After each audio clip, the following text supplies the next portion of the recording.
little bit of my story, but I wonder if you could be thinking about anything that's happened to you in your life, which you think is really, really kind of unique, really kind of special, in either good way or bad way. And if you might think about writing about that. Now, I don't know what age kids am I talking to. The youngest is 13, the oldest is 17, I believe. Okay, so you're high school age kids, and I would encourage you to write. And I'm not really dictating a subject, but it's good to focus on something in your life that's really made a difference. And I would be really interested to see those things. You could give them to your teacher, and he can pass them on to me. So, how would that be? Okay, they do have some questions to ask you that you could, that if you'd like to answer them. Okay, I'll be happy to try to answer them as best I can. Okay? Yeah. This first person to speak to you is Athena Chen. Okay, hello, Athena. Hi, Miss Drescher. Sorry. What was your life like before it was interrupted by the war and the Shoah? Well, there wasn't a whole lot to it because I was only 5 years old when my family left Germany to come to America. So, but I can tell you that even at that very young age, I had an experience that has really stayed with me for all these years. And whenever I talk to groups, I usually tell them it's just a little kid's story. So we lived in the city of Stuttgart, Germany, and we lived in an apartment building, much like an apartment building here in Pittsburgh or New York or whatever. There was a kind of a courtyard where the kids used to play. And there were a number of children in the building. And one day, one of the mothers came out and she gave out some candy to the children. I'm going to say there were maybe 6 children. I don't really know. And each of the children got 2 pieces of candy, and I got 1. And after she left, I said to the little girl whose mother it was, well, how come you all got 2 pieces and I only got 1? And that little girl, who was probably the same age as me, which was 5, said, well, that's because you're Jewish. And that really was my most memorable moment in terms of anti-Semitism. Now, I'm sure my parents and my older siblings had many more stories, but that was my story, and I didn't even understand what that was about. But other than that, my life was like, I went to a kindergarten, which I think there was a little bus that picked me up and then dropped me off afterwards right across the street from where I lived. And then I would call out to my mom, who was up on the fourth floor, to come and help me cross the street. I lived with my mother and my father and one sister who lived at home. My other 2 siblings, another sister and my brother, left for America when I was much younger. So that was my life, kindergarten, playing in the courtyard. That was it.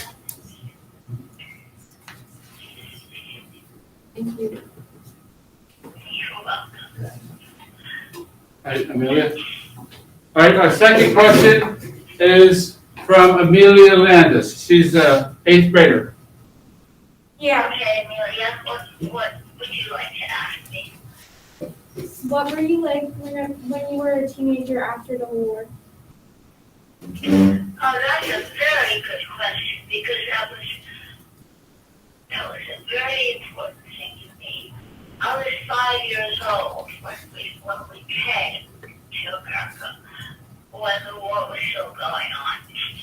But when I was a teenager, I wanted nothing more than to be like a teenager out of 17 magazine. I don't know if 17 magazines still exist, but it was magazines for teenage girls. And I started reading that probably when I was 13. And I thought to be an American teenager was just the best thing possible. And so I found the right group of girls in my school that I wanted to be part of. And I became a cheerleader. And but my life was pretty happy. I had a group of girls that we hung out with, and then there were some boys we hung out with sometimes and had parties. And, like I said, I was a little immigrant girl, so I was very, very focused on wanting to be an all-American teenage girl. All right. Anything else? Addie. Yes, Addison is coming over now. Hello.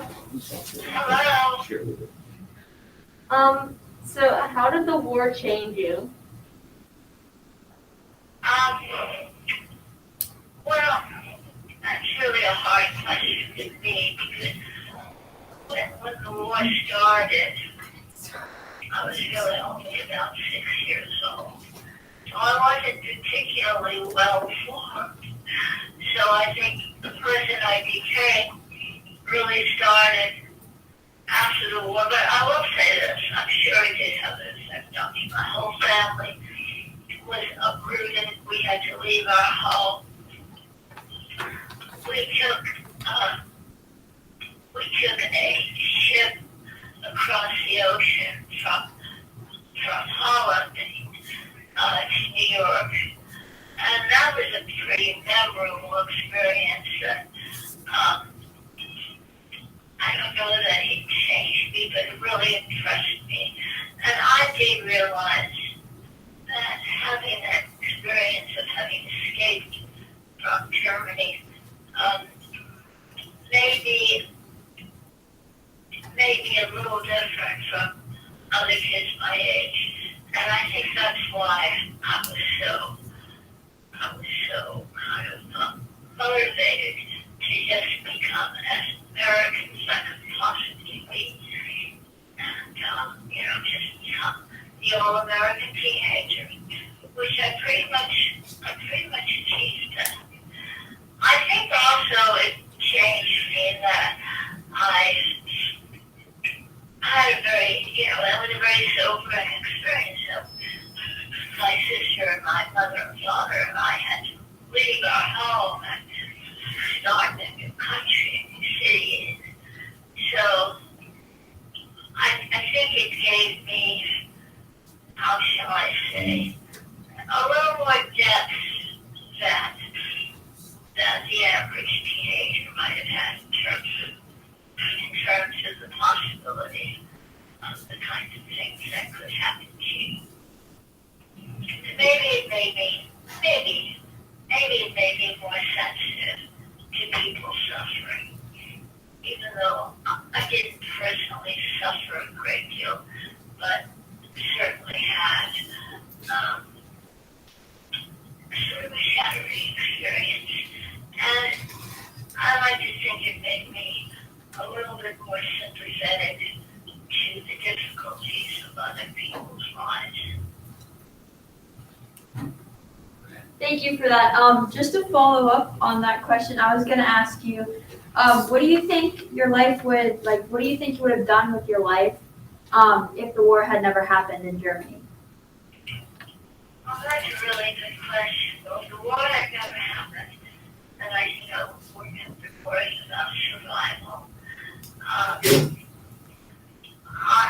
think I would have, just, I very often now think, when I see wonderful buildings, I think, oh, I wish I could have become an architect.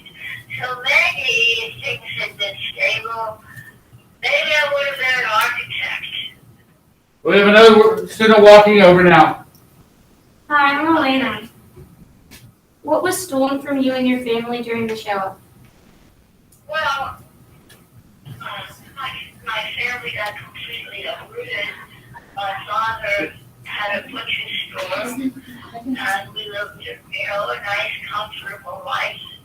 And we had some family in Germany, although we had some family. My mother had family in New York as well.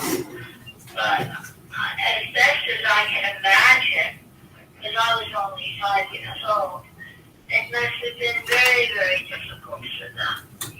They never, for example, they packed up their furniture and their belongings in big wooden crates, which never arrived, so they lost most of their possessions. They were foreigners in a new country that they didn't know the language. Now, my mother was sort of an ambitious woman, and she, as soon as she knew that she was going to be coming to America, she started taking English lessons. So her English was certainly not good, but she could get along. But my father didn't. My father was a butcher. He got himself a job as a farmer, but he never really learned to speak English very much. Didn't bother him. He had his other German friends, and he read the German paper. He loved the movies. So I don't think he cared if he understood it or not. He just liked watching the movies, and he liked Barbara Stanwyck, was his favorite actress. So he adjusted very well. Sound good? Is that okay? Yes, thank you. I also have another question. Yeah. Go ahead. Okay, so I have a question for you. Okay. What lesson or lessons do you want to impart to young people today? Oh my gosh.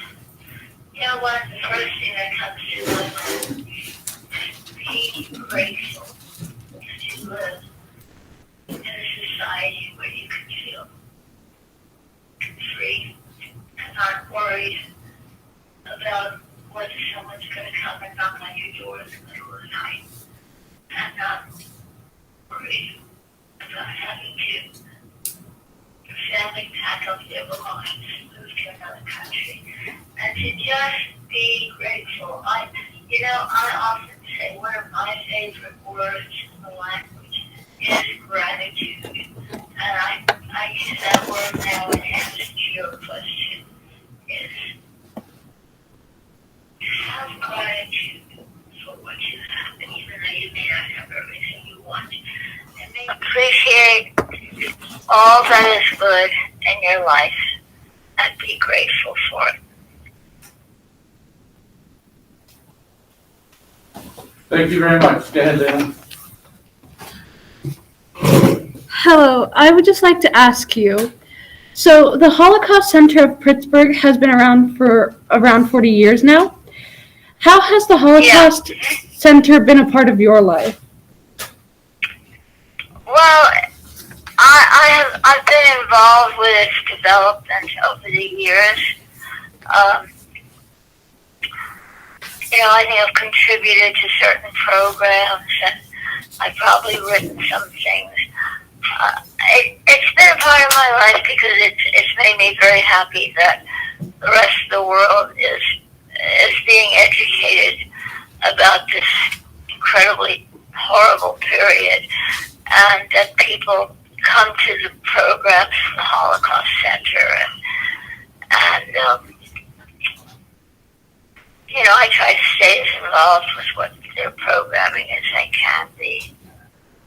I think it's a really wonderful thing that it exists.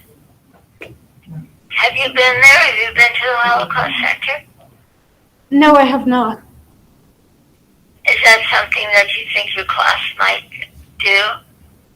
As soon as they let us, because of COVID, we would have already been Oh, there well, this year. yeah. As soon as they let us go, we're That's going. certainly true. We're not living in an easy time to go places. No. I've been Yeah. there dozens of times, and as soon as I can take them, we are going to go. That's great. That's really wonderful. I think Is there anything else you'd like to tell us about your Holocaust story that we have not asked you about?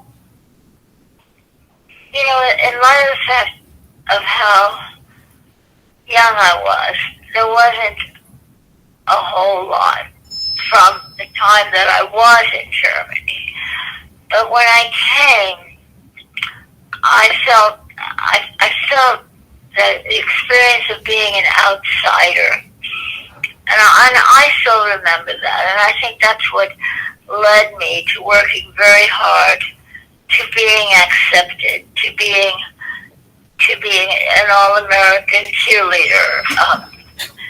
And I don't know, if I had just been, a normal American kid, just grew up, I don't know that I would have cared so much about that, but it was just very important. My parents, well, for one thing, my parents were older than most parents of kids that age.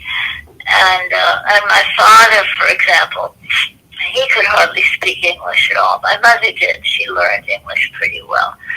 But I felt very much that we were part of an outsider group, and I just wanted to be an outsider.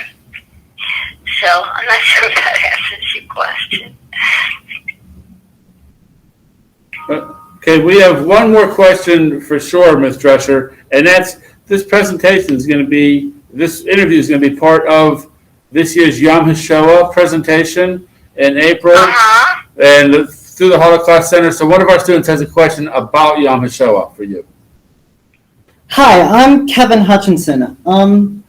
Will you be lighting a candle in remembrance of someone this Yom HaShoah, and if so, for whom? I did not really lose anybody who was really close to me that I knew. I mean, I know there were some relatives of my father who perished, but they were not people that I knew personally. So when I light my candle, it's for all those who suffered at the hands of the Nazis and all those. And Jews and others. I mean, there were other minority groups that were not treated very well and were very much discriminated against by the Germans. So I light my candle for the people who suffered. Mm-hmm. Thank you so much. You're very welcome. That's a very good question. Thank you. Hi, can I ask you one more question? Sure. Okay. Why do you think it's so important to teach children about historic events such as the Holocaust?